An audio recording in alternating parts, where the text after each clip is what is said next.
Hola, hola. Gracias a todo el mundo por venir. Yo creo que es un gusto estar aquí apoyando pues encuentros de este tipo, ¿no? Con objetivos como este. En este caso, pues para apoyar el caso del hermano Idrisa e intentar hacer fuerza en todo esto, ¿no? Y precisamente yo lo que quería era que todos pues tomáramos conciencia, ¿no? De que estar aquí para apoyar este tipo de casos creo que es una buena señal de que nos hayamos juntado, de que estemos aquí interesados en este tema. Creo que está muy bien siempre mostrar esa unión, esa fuerza e intentar sumar más, ¿no? Cada vez intentar sumar más. Y ahí es donde creo que está uno de los retos, tanto de este caso como del antirracismo y de, creo que como la lucha por la justicia social, ¿no? Ya en el antirracismo, en el feminismo, en la lucha LGTB, etcétera. Eh, Creo que estamos en ese punto, eh, en el antirracismo, en el cual nosotros, las personas migrantes, racializadas, quienes sufrimos el racismo, nos hemos cansado de oír aquello de yo no soy racista, bla, bla, bla, bla. Y creo que ya llega a ese punto en el que tenemos que ser antirracistas. Ya no nos vale eso de no somos racistas, sino que tenemos que ser antirracistas. Y en ese tomar acción, en ese ponernos en marcha, es donde creo que nos tenemos que posicionar y donde creo que se está aquí, ¿no? En esa forma de ayudar, de luchar por la justicia, en este caso del caso de Idrisa. Yo como trabajo pues en el diario y un poco estoy como más especializado en la parte de los medios de comunicación, aunque también he militado durante muchos años en Sorracismo, sí que quería contar un poco la parte más desde los medios, ¿no? Creo que Malik puede contar mucho mejor la parte pues más vivencial de la experiencia. Em, yo me siento orgulloso de estar en el diario.es en el sentido de que bueno, este tipo de historias generalmente les hemos dado salida, ¿no? Al igual que también otros medios, pero creo que en el diario pues sí que hemos estado allí siempre, ya sea en Madrid, ya sea en Barcelona o en este caso pues en Aragón, con el artículo que en este caso hizo Óscar Civieta, que me parece que es que es un artículo que mostraba una realidad que básicamente era personas que habitualmente no tienen espacio para defenderse los medios, tenían ese espacio para contar las vivencias, las historias del día a día y que por desgracia ha acabado de esta forma, ¿no? Y yo creo que uno como periodista pues te da un poco de cosa, ¿no? Porque dices, madre mía, está este grupo de personas, ¿no? Que habitualmente no tienen espacio en los medios de comunicación. Cuando se le da un espacio en los medios de comunicación, pum, te encuentras con una querella de este tipo. Pero bueno, yo creo que aún así desde los medios que están comprometidos con esta y con otras muchas causas hay que seguir intentándolo y también comprometernos en esta parte, ¿no? En esta parte de estas consecuencias y de comprometernos a estar allí y darle un seguimiento, ¿no? Para que esto tenga más fuerza. Creo que este es un caso muy claro de cómo el poder se ensaña con la población con menos recursos, más desfavorecida y que peor lo está pasando en la sociedad. Estamos viendo cómo un poder tan fuerte como es el caso del poder policial toma acciones legales contra una persona migrante con las condiciones que tiene, con la situación económica, laboral que tiene, con personas que están en la manta para buscarse la vida porque no hay alternativa debido a la ley de extranjería y que al final tenemos un poder que tiene todos los recursos, que tiene su equipo de abogados, que tiene todo, contra pues una persona pues que tiene que, en este caso, pues tirar del apoyo de la sociedad civil, ¿no? Que entre muchos se pueden hacer cosas, pero no deja de ser una lucha contra el poder. Y creo que en esa parte los medios de comunicación tenemos que, inevitablemente, tomamos parte. Nos posicionamos o del lado, en este caso, del opresor o del lado del oprimido. y creo que la historia al final termina juzgando de qué lado nos hemos puesto. Em, este caso es inevitablemente parecido al caso que tiene Malik, ¿no? Que luego él seguramente va a contar mucho, pero la verdad es que a mí, o sea, este tema es como cada verano, cada vez que llega un verano, es como, bueno, ya tenemos otra vez aquí sobre la mesa el tema de los manteros. Es llegar el verano, sale el sol y empezamos a ver de repente el tema de los manteros en todos los periódicos. Entonces es como que parece durante julio, agosto, tal vez septiembre, ahora por el cambio climático cada vez el verano es más largo, tenemos el tema de los manteros en los medios siempre, desde... y llega un punto en el que dices, bueno, este es como por lo menos el mayor problema de España. Justo antes en la entrevista hablábamos del caso de los menores extranjeros no acompañados, los mal llamados MENAs, de cómo hace 2 meses parecía el principal problema de España, por encima del paro, por encima de todo, y ahora quien se acuerda, ¿no? de qué ha pasado con todos esos chavales, que ya resulta que ya han encontrado un sitio donde ir, ya tienen un futuro, ya tienen... Parece que ya está todo solucionado, ¿no? Y vemos como el foco pues va cambiando. En el caso de los manteros es muy claro. Llega el verano, las propuestas políticas se reducen, los congresos y los parlamentos cierran, hay que hablar, hay que copar titulares que tenemos, negros en la calle, bien, estupendo. Y entonces empezamos a ver, pues eso, cada verano la misma cantilena. Que si las mafias están detrás de los manteros, hay un artículo, perdón.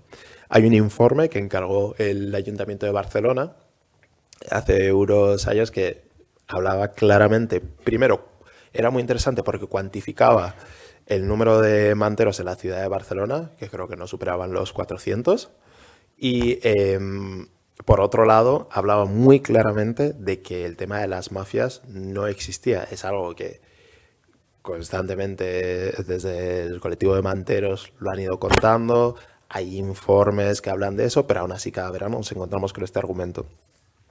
Eh, bueno, durante los atentados de Barcelona, y en Barcelona y en Cambrils, los de las Ramblas, vimos también cómo después de aquel atentado empezó a salir un bulo que hablaba de qué casualidad que los manteros no estaban allí, eso es porque sabían algo, eso es porque son cómplices de los terroristas, ¿no? Y eso perduró ahí, salió en algunos medios de comunicación sin contrastar ni nada.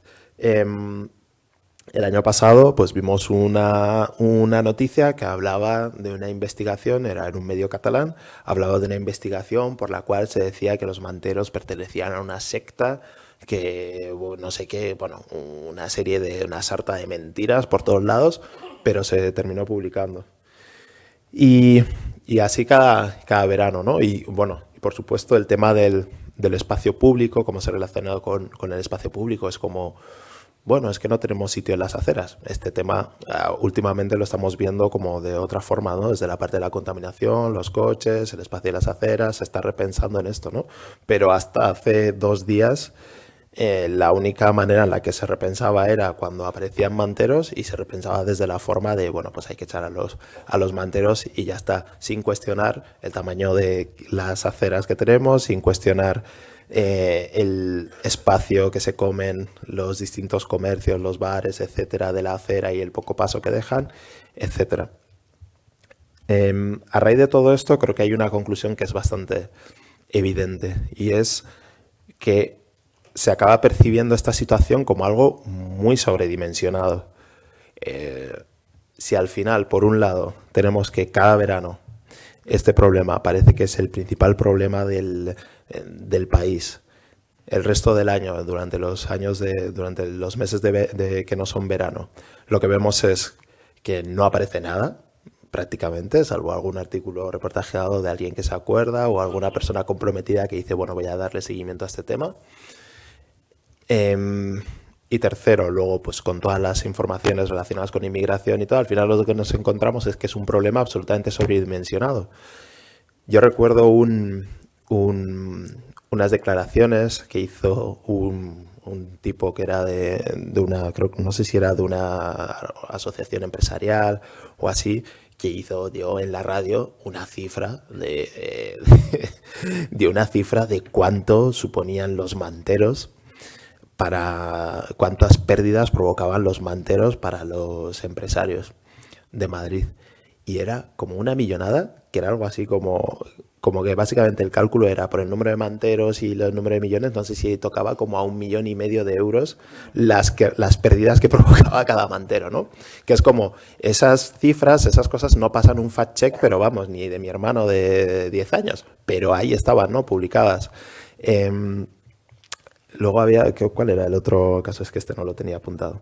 Pero también había otro caso similar, ¿no? Que hablaba de esa desproporción, de esa sobredimensión, de las pérdidas, de todo lo que provocan los manteros, y es un poco lo que contaba antes con el tema de los menores extranjeros no acompañados, que es un problema de ámbito nacional, el primer problema del país, que en el CIS tendría que salir ahí el primero, pero que sin embargo lo que nos encontramos es que luego en los meses de invierno, pues como, bueno, pues ya esto no sirve de nada.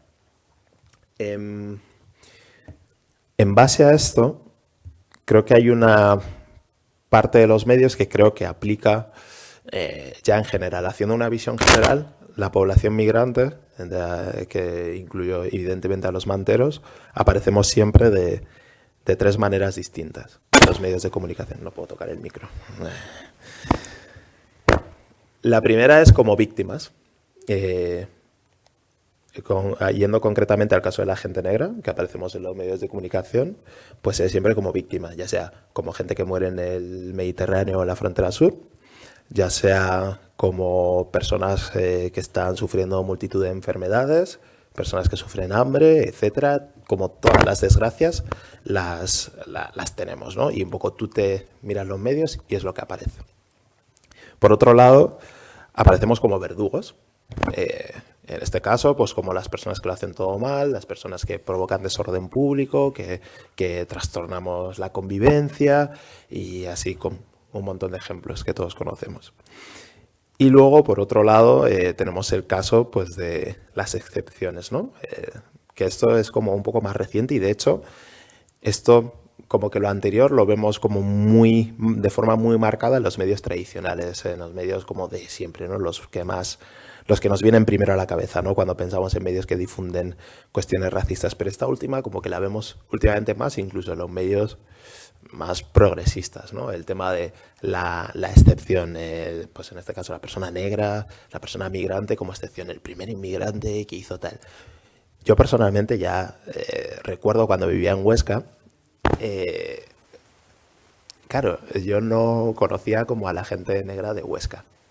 Entonces, claro, yo miraba a mi alrededor y era en aquella época, y esto estoy hablando en, no sé, en el 90 y pico, que yo era pues el único, pues no sé, casi que el único negro en la escuela, o de los pocos. Luego cuando llegué a bachillerato era como el único así que iba al bachillerato, y entonces para mí era como... Incluso hubo un momento que me lo creía, ¿no? Que decía, oh, mira, sí, es que soy el único negro aquí en el bachillerato, tal. Luego llegué a la universidad, guau, el primer negro de Huesca que llegaba a la universidad, no sé qué. Y luego cuando llegué a Madrid para estudiar periodismo me di un baño de realidad gigante. Y empecé a descubrir Justo Bolequia, un tipo de Guinea Ecuatorial negro que es académico, tal, de lengua. Lucía Embomio, periodista con una trayectoria de 15 años en la televisión y así. Y yo me dije, wow, yo me había creído completamente... O sea, os juro que yo me pensaba que igual era de los 10 negros en España que había llegado a la universidad.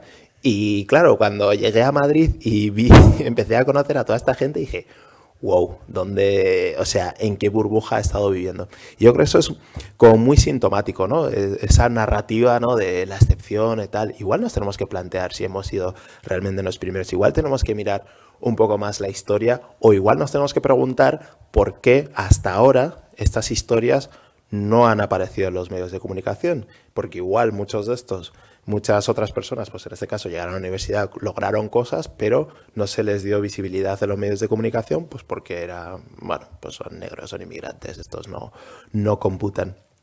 Y ahora como que se da mucho eso. Y una última cosa respecto a los medios es el marco en el que nos encontramos. Para poner un ejemplo, Eh, Cuando vemos a una mujer musulmana, una persona musulmana o una persona de origen árabe, en los medios de comunicación solo están en un contexto, y es cuando hay un atentado. Cuando hay un atentado no ves a personas de origen árabe, a mujeres con velo, etcétera, nunca las ves en la televisión, por ejemplo, salvo cuando hay un atentado terrorista y de repente, pum, aparecen. Y incluso muchas veces pues de forma positiva, ¿no? De forma como ha habido un atentado, hay mucha gente que está diciendo, oh, mira, los musulmanes, es que no hay que dejar entrar, no sé qué, son todos terroristas, bla, bla, bla, bla. Entonces un medio coge y dice, oye, pues voy a invitar a estas personas musulmanas para que desmientan esto, ¿no? Con toda la buena intención, lo cual creo que está bien. ¿Qué ocurre? Que se acaba el contexto de atentado y ya no aparecen, esas personas ya desaparecen durante el resto del año o durante el resto de los años. Al final lo que nos encontramos es que determinados cuerpos, determinadas personas solo aparecemos en determinados contextos. Mucha gente negra solo aparecemos en los medios de comunicación cuando hay que hablar de racismo. Pero ¿qué pasa cuando hay que hablar de economía? ¿Qué pasa cuando hay que hablar de el cambio climático? ¿Qué pasa cuando hay que hablar de la independencia de Cataluña? No nos afectan todas esas cuestiones, no tenemos opinión sobre ello. Recuerdo hace un año un artículo sobre sobre el procés. Era como 50 personas de Cataluña que hablan sobre el procés, la Cataluña real, la Cataluña del día a día.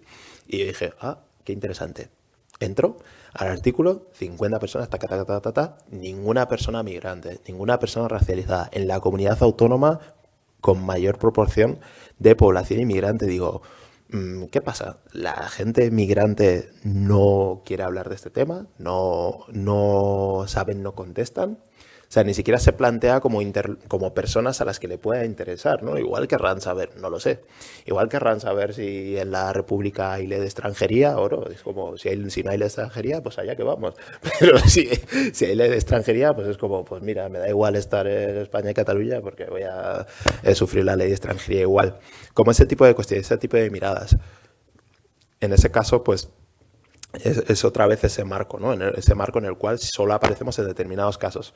Con el tema de los manteros, la gente negra, pues solo aparece pues como en los manteros, de forma negativa. Y víctimas, verdugos, etcétera, ¿no? Como que tenemos que ayudar a construir esos marcos, no solo en los momentos en los que toca hablar de este tema, que por supuesto hay que hablar de ese tema, sino que fuera de esos marcos también. Para terminar, sigo centrándome en los medios. Cosas que podemos hacer. Ejemplo muy concreto. A mí yo estoy harto de que en Twitter me digan que soy el negro del diario.es. O sea, es que algo con lo que no puedo. O sea, ya es como, ah, sí, el negro del diario.es. Es como, tengo nombre, me llamo Mojajereo, tipos. Pero es constante. Y a mí me molesta, ya no porque me digan eso, sino porque yo creo que es como lo más suave que me dicen, sino porque es la descripción de una realidad, ¿no? Pocas personas migrantes, pocas personas racializadas que estamos en los medios de comunicación, y es como una excepción, es como ver una cara negra trabajando como periodista en un medio de comunicación, es como, wow, qué llamativo, para algunos pues para mal, pero es como algo llamativo, y yo creo que es algo que se tiene que normalizar. Creo que al igual que eso en el feminismo se ha entendido muy claramente y se está aplicando y tratando de aplicar de forma muy clara, creo que en esto es igual, ¿no? Que aportar otras visiones, otras perspectivas, otras historias de vida en la realidad cotidiana, en la realidad social, también en los medios de comunicación, es importante, ¿no? Para abrir otros puntos de vista. Por otro lado, también la formación.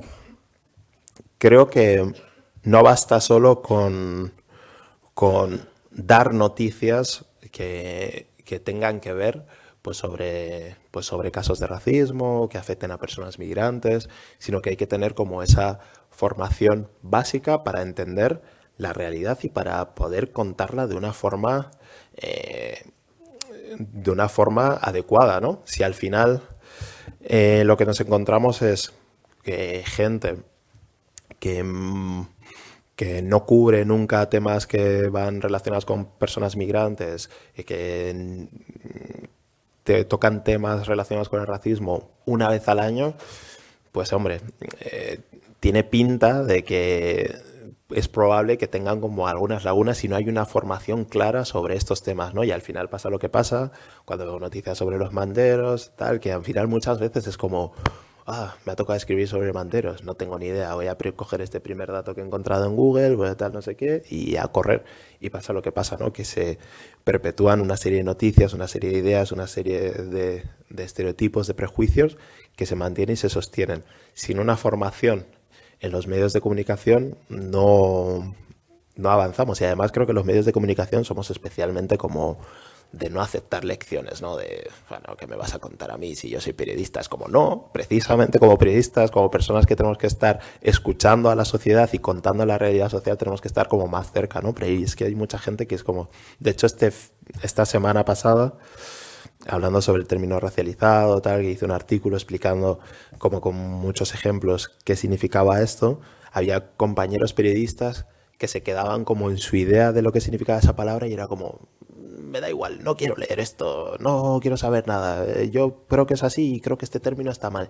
Era como, pero por favor, date la oportunidad de escuchar, de aprender y tal, si luego sigues con la misma conclusión, pues oye, el mundo está lleno de opiniones, cada persona tiene su opinión y adelante, pero por lo menos date la oportunidad de escuchar. Y creo que en este tipo de temas se nota mucho la lejanía que existe, pues, de los medios pues, a colectivos como los manteros, que no sé, muchos ni se acercan a conocer la realidad, por qué está pasando, por qué está en esa situación. Algunos se creen que hay gente que se dedica a la manta porque sí o porque les da dinero. Recuerdo una vez en la radio un tipo que no tenía ni idea dijo, sí, pues los manteros, claro, llegan a ganar hasta 200 euros al día. Digo, hola, si ganan 200 euros al día, yo soy el primero que dejo mi trabajo en el diario.es y me dedico a la manta, si ese es el esto. Pero nada, el tío lo difundió así porque sí. Y es como esa cercanía, ese estar con la calle, tiene que cambiar. Y además a raíz de esto,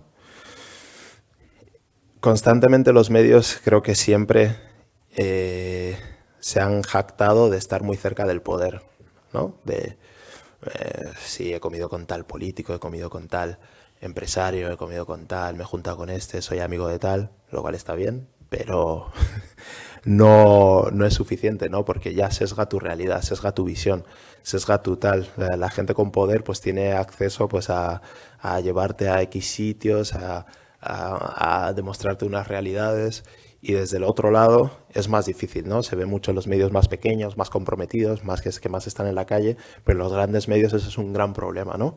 Y hay que cambiar el foco, darle la vuelta a todo esto, para que casos como el de Idrissa, como el de Malik, o casos como el de más gente, desde los medios se cuenten de la forma en la que son, que se cuente la historia completa, no una historia parcial, y que se pueda, al final, desde toda la sociedad, poder verlo desde un prisma de justicia social y no de prejuicios, de racismo, de estereotipos, que es un poco lo que vemos hasta ahora. Me he enrollado mucho, pero luego vuelvo a hablar y os sigo dando la turra por aquí. Se lo paso a Malik. A mí me ha gustado mucho enmarcar este tipo de cosas en lo público y relacionarlo con otras cuestiones. Creo que aquí hay dos que forman parte de algo mucho más grande, ¿no? Por un lado, el tema de los recortes de derechos, ¿no? El tema de la libertad de expresión, las críticas al poder y cómo últimamente se está persiguiendo, ¿no? Lo hemos visto ya no solo en este tipo de casos, sino que lo hemos visto pues en artistas a los que se denuncia, se persigue por sus letras en las canciones, lo hemos visto en feministas cuando señalan una serie de cosas como las acosan y cómo se las persigue pues en los medios de comunicación, en las redes sociales, lo vemos aquí en el caso del antirracismo. Yo creo que es importante situarlo en un contexto en el que cada vez desde los grupos, los colectivos que critican pues el poder, pues ya sea desde el feminismo, ya sea desde el antirracismo, ya sea desde los grupos LGTBI,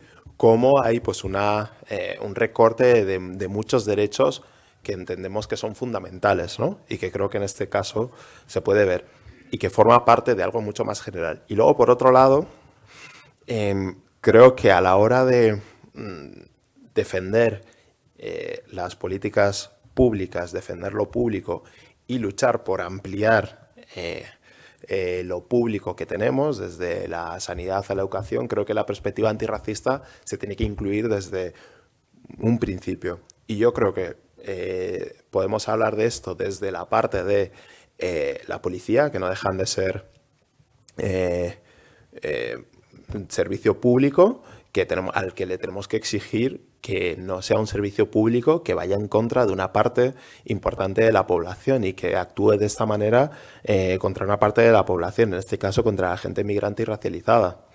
También fuera de este ámbito, pues desde el ámbito de la educación, pues también tenemos que exigir que, oye, estos recursos públicos, en este caso de educación, entre los que la gente migrante, la gente racializada también está aportando, no puede ser que estemos aportando a un servicio público que se vuelva en contra de nosotros con políticas públicas racistas, ya sea desde la policía, ya sea desde profesores que legitiman el racismo en la educación, ya sea exigiendo que en los colegios el antirracismo forme parte del día a día, ¿no? Que no solo vale con que haya alumnos de todo tipo en los colegios, sino que hay que trabajar, ¿no? Esa diversidad, todo eso, hay que trabajarlo educando en antirracismo, educando en para que los niños no crezcan con todo eso que van recibiendo en el cole, pero sobre todo fuera del cole, ¿no?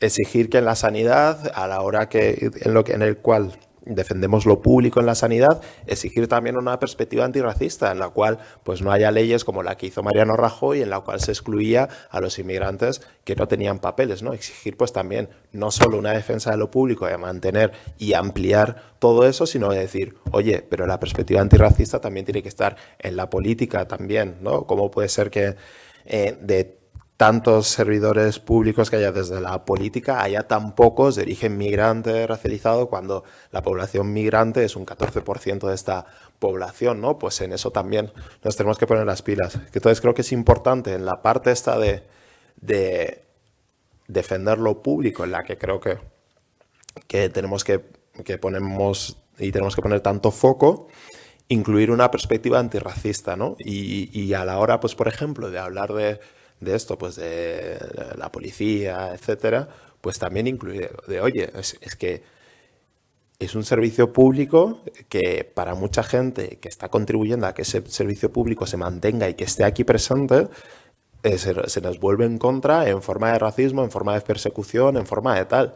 Eso va en contra pues, de la Constitución y de todos estos, ¿no? Ahora que se inventa tanto la Constitución. Entonces, eso, por un lado, exigir políticas públicas que tengan el antirracismo como un eje más, al igual que cada vez se está poniendo más el foco en que las políticas públicas tengan una perspectiva feminista, pues también exigirlas del antirracismo. Y por otro lado, que estos recortes de derechos que vemos en muchos ámbitos, al feminismo, a la lucha LGTB, a la libertad de expresión, a todo, ver que hay uniones con el antirracismo también, con la lucha de las personas migrantes, y que eso tiene que estar también en el centro. Y ahí, muy importante, no solo entender que no solo es problema de la gente migrante, que no solo es problema de la gente racializada, que nos recorten los derechos o que nos limiten los derechos a unos, repercute en toda la sociedad. No sabemos en qué posiciones, hoy estamos en una posición, mañana estamos en otra, entonces tenemos que tener eso muy de acuerdo, ¿no? De decir, bueno, están recortando sanidad a los inmigrantes. Bueno, empezarán con la sanidad a los inmigrantes y terminarán recortando la sanidad con la de aquí, ¿no? Entonces tenemos que estar allí, entender, uno, a la población migrante como parte de la sociedad, que eso es como una parte que a veces se nos olvida, y dos, entender que un recorte a la sanidad de la población migrante es un recorte a la sanidad de toda la población. Y tener eso como en el centro. Bien, es que esa es una cuestión central, ¿no? Voy a empezar contando cómo fue mi primer día en Sorracismo, hace 6 años. Yo llegué, envié un correo, estaba ahí como muy activo, digo, "Buah, tengo que hacer algo". Después de haber sufrido un episodio racista en la universidad, dije, tengo que hacer algo. Entonces cogí y fui, envié un correo a Sorracismo, oye, tal, me quiero apuntar. Me dijeron, sí, vente a la reunión. Vale.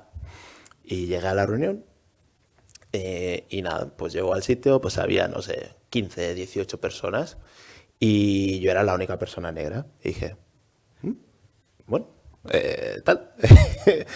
Y dije, bueno, no sé, sin más. No hice como ningún esto, pero me llamó la atención. Digo, joder, una asociación antirracista. Digo, pues bueno.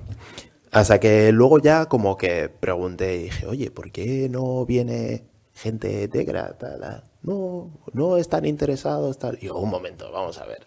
Digo, ¿cómo puede ser que la gente negra no esté interesada en cosas de racismo? ¿Qué es lo que está pasando? Que ha perdido, no, tal. Y entonces, claro, yo empecé a pensar, dije, es que realmente la gente negra no está interesada, porque luego yo hablaba con un montón de gente negra y te contaban tropecientas historias de temas de racismo y todo, y era como un tema, es un tema constante, ¿no? En cualquier conversación está metido y dices, ¿qué es lo que está pasando realmente? ¿Acaso es que no interesa o acaso es que no estamos sabiendo llegar a la gente a la que queremos llegar y estamos igual utilizando unos métodos que no son los adecuados? Y ahora me viene como una reflexión a raíz de esto. Una cosa que yo oía mucho era que decía, "Oye, es que tal, no sé, los negros, pues haces una cosa, una charla, no sé qué, y no viene nadie. Luego haces una cosa de comer y bailar, ¡pum! Y están allí. Claro, y dices, oye, igual es que lo que tenemos que hacer es un evento de comer y bailar y de paso meter movida de antirracismo por ahí. El año pasado yo me empeñé muchísimo en hacer en Madrid, en Sorracismo Madrid, un festival antirracista. Básicamente era coger y metimos conciertos, metimos puestos de comida, puestos de gente poniendo distintos puestos de vender y tal, y entre medias, pum, clavábamos charlas de antirracismo. Entonces era concierto súper guay que se iba a llenar de gente y pum, charlas sobre racismo. Movida de actuación teatral de lo que sea y pum, charla de antirracismo. Y fue muy guay, o sea, de repente vinieron muchísimas caras que nunca habían venido, que igual había gente que venía por el concierto y de repente, pum, se comía una charla de antirracismo que no se hubiera comido de otra manera. Y era así, ¿no? Y yo sí que pienso que a veces es frustrante. Yo me he frustrado mucho en estos años. He estado de activista, he estado de presidente y tal. Y me he frustrado mucho, ¿no? De decir, oye, ¿todo esto merece la pena? Y yo pienso que sí. O sea, plenamente convencido. Yo veo ahora a los jóvenes hablar de racismo y me quedo flipando. O sea, me quedo flipando. Y yo, o sea, yo pienso, digo, es que yo hasta los 19, 20, mi idea de racismo pues era Martin Luther King y cuando me dicen negro de mierda en el campo. Y yo ahora oigo a los chavales hablar sobre racismo y me quedo flipando, al igual que oyes hablar a los chavales de hoy sobre feminismo y se te cae y te empiezan a mencionar cosas que dices, pero tú cómo sabes todo esto si yo esto lo aprendí hace 2 días. Yo creo que sí que se está generando cambio. Lo único que tenemos que saber encontrar las herramientas adecuadas para generar ese cambio, pero realmente yo creo que tenemos que seguir allí, tenemos que intentar abrir, intentar encontrar los focos que nos interesan, enfocarnos mucho en la educación, ¿no? Insistir mucho en ir a los colegios, mucho. Insistir a los directores, insistir a los profesores, insistir a las asociaciones de padres, sobre todo. Ir allí y decir, oye, hemos creado esta charla de antirracismo que podemos dar a los chavales desde 5 años hasta 19. Se las damos a la clase que sea. Ir allí, hacer eso, ser agentes de cambio, utilizar mucho las redes sociales para llegar a los jóvenes. Si a la gente con la que nos movemos al lado les gusta mucho salir a bailar, pues intentar unir salir a bailar con el antirracismo. Y no cerrarse a nada, ¿no? Yo creo que muchas veces pecamos de intentar repetir siempre lo mismo, ¿no? De hacer pues el formato charla, el formato manifestación, que están muy bien, que hay que hacerlas, pero hay que ser como muy creativos, ¿no? Y de esa manera como buscar la forma de enganchar a cada vez más gente y no tener miedo a probar. A peor no vamos a ir. Eso es un hecho. A peor no vamos a ir. Pero sí que si buscamos las maneras de abrir, de llegar a más gente, de no desdeñar, no dar por perdido a nadie, es importante, ¿no? No dar por perdido pues a la gente más mayor, ¿no? Que a mí yo me sorprendo mucho de oír a mucha gente que dice, no, bueno, es que mi abuela ya no va a cambiar, tal. Es como, sí que va a cambiar, es una persona que no sé, que tiene una mente que simplemente le tienes que hablar pues en su lenguaje, tienes que hacérselo llegar de otra manera, pero sí que no tenemos que dar por perdidos a nadie, lucharlo y tal. Y yo creo que cuando miramos atrás, yo por lo menos cuando miro atrás y miro cómo estábamos hace 3 años y cómo estamos ahora, aunque a veces digas, oh, es verdad, no ha cambiado una ley, no ha cambiado muchas de las realidades, pero sí que creo que se está construyendo algo que tiene que terminar con el cambio. Y hay que ser paciente, hay que no darse por vencido, hay que intentar siempre mantenerse lo más unidos posible, mantener esto lo más amplio posible, llegar a la más gente, no desdeñar a nadie, desde niños a mayores, a todos, gente blanca, gente racializada, inmigrantes, todo intentar mantenerlos lo más metidos en esto posible y no cejar. Creo que además tenemos aquí ejemplos de lucha buenísimos. Tenemos ejemplos de lucha por los sistemas públicos, tenemos ejemplos de lucha de feminismo, tenemos ejemplos de lucha también fuera de España, ¿no? En Estados Unidos, en África, un montón de luchas contra el colonialismo, etcétera. Que yo qué sé, que empezaron igual pues 4 gatos diciendo, joder, no nos escucha nadie y tal, pero al final consiguieron lograr cambios. Es verdad que no vamos a lograr como los cambios que den toda la vuelta al sistema, ¿no? Pero sí que podemos intentar mejorar nuestras condiciones y hacer que por lo menos quienes vienen después lo tengan un poco mejor de lo que lo hemos tenido nosotros ahora.